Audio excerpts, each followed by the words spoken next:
Secunderabad circle పరిధిలోని అక్రమ నిర్మాణదారుల ధైర్యం చూస్తే ఔరా అనాల్సిందే.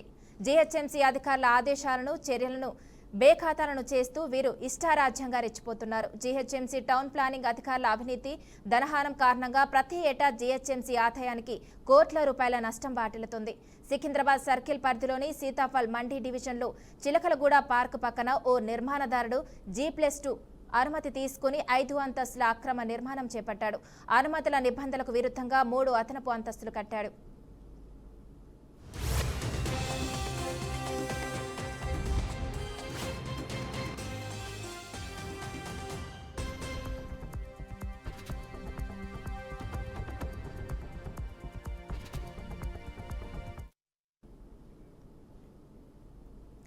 అక్రమ నిర్మాణం గురించి వార్తలు వివిధ పత్రికల్లో ప్రచురితమైన తర్వాత స్పందించిన జీహెచ్ఎంసీ టౌన్ ప్లానింగ్ అధికారులు circle zonal commissioner Ravikiran, deputy commissioner Anjaneyulu ఆదేశాల మేరకు గత నెల 16న టౌన్ ప్లానింగ్ ఏసీపీ పావని నేతృత్వంలో చైర్మన్లతో కలిసి ఈ నిర్మాణాన్ని సీజ్ చేశారు. అయితే ఆశ్చర్యకరంగా ఈ నెల 6వ తేదీలోపే ఈ నిర్మాణదారుడు అధికారులు వేసిన సీజ్ను తొలగించి జీహెచ్ఎంసీ అధికారుల చర్యను లెక్క చేయకుండా పెయింటింగ్ పనులు చేస్తూ నిర్మాణాన్ని పూర్తి చేస్తున్నాడు. పలుమార్లు ఫిర్యాదులు అందినప్పటికీ అధికారులు మరలా ఎటువంటి చర్యలు తీసుకోకపోవడం స్థానిక ప్రజల్లో అనుమానాలు రేకెత్తిస్తుంది.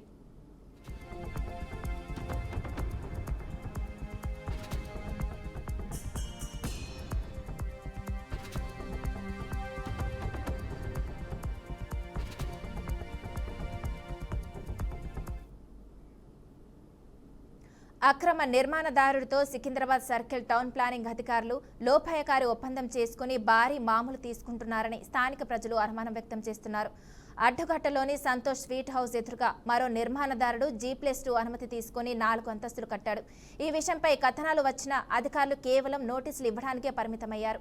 నోటీసులను బేఖాతరు చేస్తూ ఆ నిర్మాణదారుడు పనులు కొనసాగిస్తూనే ఉన్నాడు. దీనిపై ప్రజలు తీవ్ర ఆగ్రహం వ్యక్తం చేస్తూ circle zonal commissioner Ravikiran, DC Anjaneyulu తక్షణమే స్పందించి సీజ్ను తొలగించిన నిర్మాణదారుడిపై క్రిమినల్ కేసు నమోదు చేసి అక్రమ నిర్మాణాన్ని కూల్చారని డిమాండ్ చేస్తున్నారు.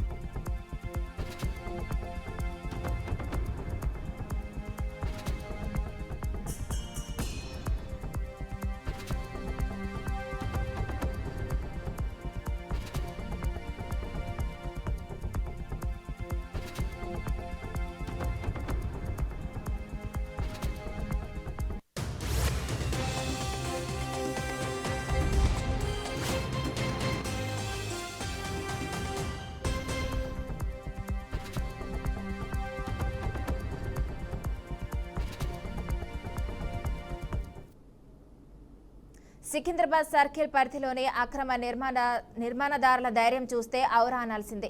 జీహెచ్ఎంసీ అధికారుల ఆదేశాలను చర్యలను బేఖాతరు చేస్తూ వీరు ఇష్టారాజ్యంగా రెచ్చిపోతున్నారు. జీహెచ్ఎంసీ టౌన్ ప్లానింగ్ అధికారుల అవినీతి ధనహారం కారణంగా ప్రతి ఏటా జీహెచ్ఎంసీ ఆదాయానికి కోట్ల రూపాయల నష్టం వాటిల్లుతుంది. సికింద్రాబాద్ సర్కిల్ పరిధిలోని సీతాఫల్ మండీ డివిజన్లో చిలకలగూడ పార్క్ పక్కన ఓ నిర్మాణదారుడు G+ అనుమతి తీసుకుని 5 అంతస్తుల అక్రమ నిర్మాణం చేపట్టాడు. అనుమతుల నిబంధనలకు విరుద్ధంగా 3 అదనపు అంతస్తులు కట్టాడు.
అక్రమ నిర్మాణం గురించి వార్తలు వివిధ పత్రికల్లో ప్రచురితమైన తర్వాత స్పందించిన జీహెచ్ఎంసీ టౌన్ ప్లానింగ్ అధికారులు circle zonal commissioner Ravikiran, deputy commissioner Anjaneyulu ఆదేశాల మేరకు గత నెల 16న టౌన్ ప్లానింగ్ ఏసీపీ పావని నేతృత్వంలో చైర్మన్లతో కలిసి ఈ నిర్మాణాన్ని సీజ్ చేశారు. అయితే ఆశ్చర్యకరంగా ఈ నెల 6వ తేదీలోపే ఆ నిర్మాణదారుడు అధికారులు వేసిన సీజ్ను తొలగించి జీహెచ్ఎంసీ అధికారుల చర్యలను లెక్క చేయకుండా పెయింటింగ్ పనులు చేస్తూ నిర్మాణాన్ని పూర్తి చేశాడు. పలుమార్లు ఫిర్యాదులు అందినప్పటికీ అధికారులు మరలా ఎటువంటి చర్యలు తీసుకోకపోవడం స్థానిక ప్రజల్లో అనుమానాలు రేకెత్తిస్తుంది.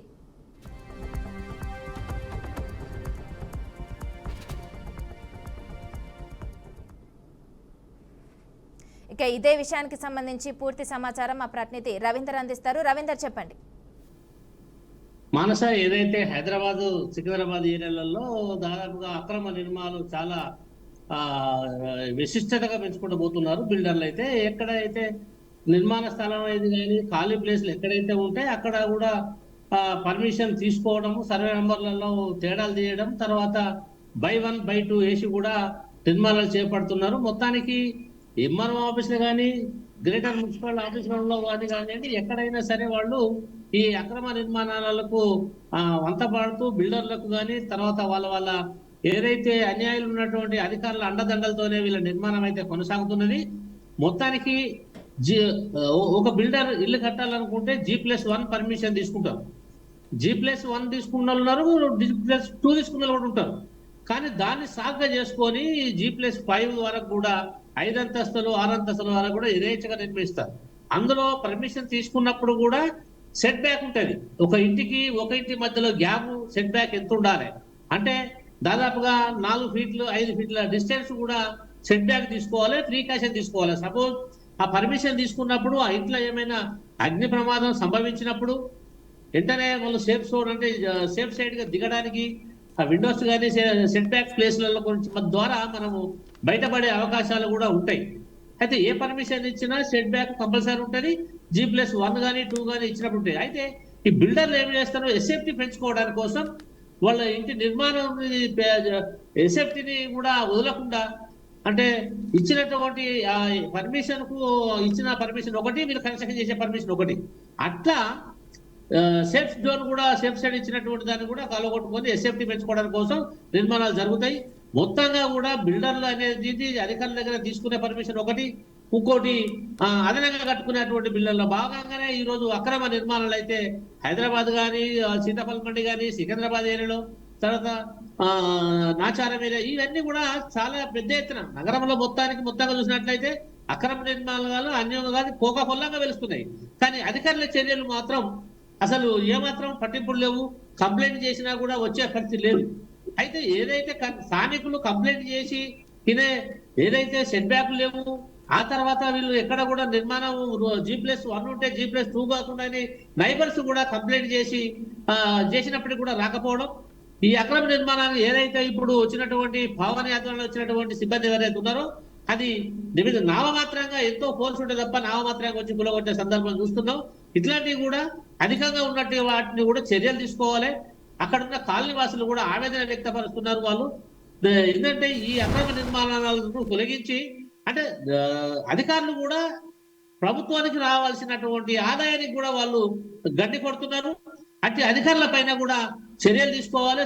చూడాలంటూ వ్యవహరిస్తున్న తీరు కూడా ఈ స్థానిక ప్రజలు ఆక్షేపించినప్పటికీ కూడా అధికారులు పట్టించుకోవడం లేదు.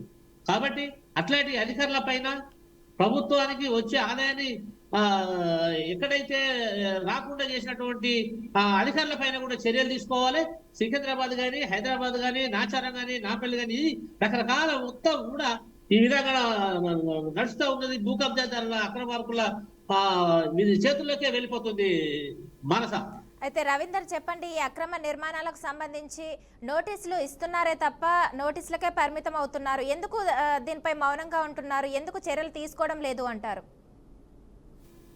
అయితే మనస ఏదైతే నోటీసులు తీసుకుంటున్నారు, తీసుకున్న తర్వాత ఆ అక్రమదారులకు చాలా రూట్లు ఉంటాయి.